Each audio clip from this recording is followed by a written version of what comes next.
Hello అండి. Welcome back to my channel Krishnaveni masala tales. నేను మీ కృష్ణవేణి. ఈరోజొచ్చేసి ఇంకొక కొత్త రెసిపీ తోటి మీ ముందుకొచ్చినాను. అది వచ్చేసి చికెన్ లెగ్ బిర్యానీ. బిర్యానీ అనంగానే అందరికీ మటన్, చికెన్ తోటి అట్లాగే మష్రూము, వెజిటబుల్ బిర్యానీ షనా రకాల బిర్యానీలు మనం తింటాము. కానీ డిఫరెంట్‌గా లెగ్ బిర్యానీ గూడా తిని ఒకసారి జూడండి. ఒకసారి ఇంట్లో ట్రై చేయండి మీకే తెలుస్తుంది. కాకపోతే ఏందంటే కొంచెం ప్రాసెస్ ఎక్కువగా ఉంటుంది. ఇంకోటి లెంత్ గూడా వీడియోది కొంచెం ఎక్కువగా ఉంటుంది. అడ్జస్ట్ చేసుకోండి. ఇప్పుడు మనమైతే ఫస్టు రెసిపీలకెళ్ళిపోదాము. మనకు బేసిక్ బిర్యానీకి ఏం గావాలో అవైతే నేనైతే ఫస్ట్ అయితే రైస్‌కి కావాల్సిన బేసిక్ మసాలాలేముంటాయో రా మసాలా అదైతే వేసినాను. బిర్యానీ అనంగానే మనకి రా మసాలా ఏముంటుందో దాల్చిన చెక్క, ఇలాచీ అట్లాగే సాజీరా, కొత్తిమీర, పుదీనా, కరివేపాకు, కొంచెం ఒక నిమ్మకాయ సగం మాత్రం వేసుకున్నాను. మీరు నెయ్యయితే నెయ్యి వేసుకోండి. లేదనంటే కొంచెం ఆయిల్ వేసుకోండి. ఎందుకంటే రైస్ విడుపు అంటే గట్టిగా గాకుండా ఉంటుంది. పుల్లలు పుల్లలుగా వస్తుంది. నిమ్మకాయ వచ్చేసి మనకి రైస్ వైట్‌గా ఉండేకి మనం నిమ్మకాయ వేసుకోవాలి. మనం రైస్ వేసుకున్న తర్వాత కొంచెం కల్లుప్పు వేసుకోవాలి. నార్మల్‌గా ఉప్పు వేసుకున్నా సరిపోతుంది. కానీ కల్లుప్పు వేసుకుంటే ఆ టేస్ట్ డిఫరెంట్‌గా ఉంటుంది. మనం రైస్‌తో పాటు ఉప్పు వేసుకుంటే అంటే రైస్‌కి ఉప్పు పట్టేస్తుంది గనుక మనకు టేస్ట్ బావుంటుంది. ఇప్పుడు నేను చూపించిన విధంగా మాత్రం రైస్ మాత్రం 90% ఉడకాలి. ఎందుకంటే మనము ముందే చెప్పినాను గదా! కొంచెం డిఫరెంట్‌గా ఉంటుందనేసి. ఇప్పుడు మెయిన్ ప్రాసెస్‌లోకెళ్ళిపోదాం. ఇప్పుడు ఫస్ట్ మనమైతే ఉల్లిపాయలని వేయించుకుందాము. ఉల్లిపాయలొచ్చేసి మెయిన్ ఒక రకంగా చెప్పాలి అనంటే బిర్యానీకి టేస్ట్ వచ్చేది ఉల్లిపాయలనింకా. ఉల్లిపాయలు ఎంత బాగా అంటే బాగా వేగుతాయో అంత మంచి టేస్ట్ వస్తుంది. నేను 8 లెగ్ పీసులు తీసుకున్నాను. దానికి నేను 2-3 పెద్ద ఉల్లిపాయలుంటాయి గదా! అవి తీసుకొని గోల్డెన్ బ్రౌన్ కలర్ వచ్చే వరకు వేయించుకోవాలి. ఇది బిర్యానీలో ప్రతి ఒక్కళ్ళు వాడేదే.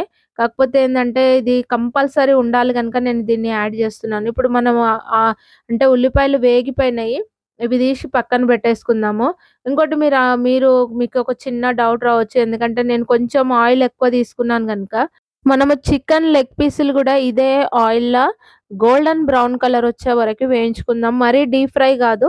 ఈ లెగ్ పీసులు వేగుతున్నప్పుడే కొంచెం ఉప్పు అంటే ఒక చిటికెడంత ఉప్పు వేసుకుందాము. ఎందుకంటే చికెన్ పీస్‌లకి ఉప్పు టేస్ట్ అంటే ఉప్పు పట్టేస్తే కొంచెం టేస్ట్ డిఫరెంట్‌గా ఉంటుంది. ఇప్పుడు నేను వీడియోలో చూపించిన విధంగా మాత్రము అది లో ఫ్లేమ్‌లో మాత్రమే డీప్ ఫ్రై డీప్ ఫ్రై అంటే డీప్ ఫ్రై కాదు.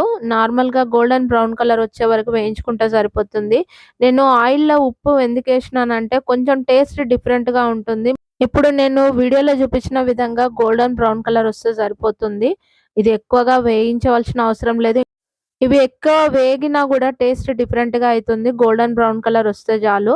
ఇప్పుడు మనం చూపించిన విధంగానైతే ఇప్పుడు చికెన్ లెగ్ పీస్‌లయితే వేగిపోయినాయి. ఇవి తీసి పక్కన పెట్టేసుకుందాము. ఇప్పుడు మనం బిర్యానీకి కావాల్సిన మసాలాలు బేసిక్ మసాలాలయితే బేసిక్ మసాలాలంటే ఉప్పు, కారం, పసుపు అట్లాగే గరం మసాలా ఇవన్నీ. కాకపోతే ఏందంటే మీరు తీసుకునే లెగ్ పీస్‌లు ఒకళ్ళ నేనైతే కుక్కర్‌లా దీన్ని రెడీ చేసుకుంటున్నాను. ఒకళ్ళ మీరు కడాయిలో అయినా గూడా పర్వాలేదు.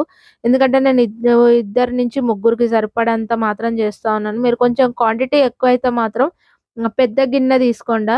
బేసిక్ మసాలాలనంటే మనం కంపల్సరీ వాడే మసాలాలే ఉప్పు, కారం, పసుపు అట్లాగే గరం మసాలా, కొత్తిమీర, పుదీనా, పచ్చిమిరపకాయలు, అల్లం వెల్లుల్లి పేస్టు, ఆయిల్ ఇవన్నీ వేసుకొని నిమ్మరసం గిట్లా అన్నీ వేసుకొని నీట్‌గా చెయ్యితోని కలపాలి. స్పూన్‌తోని గాదు.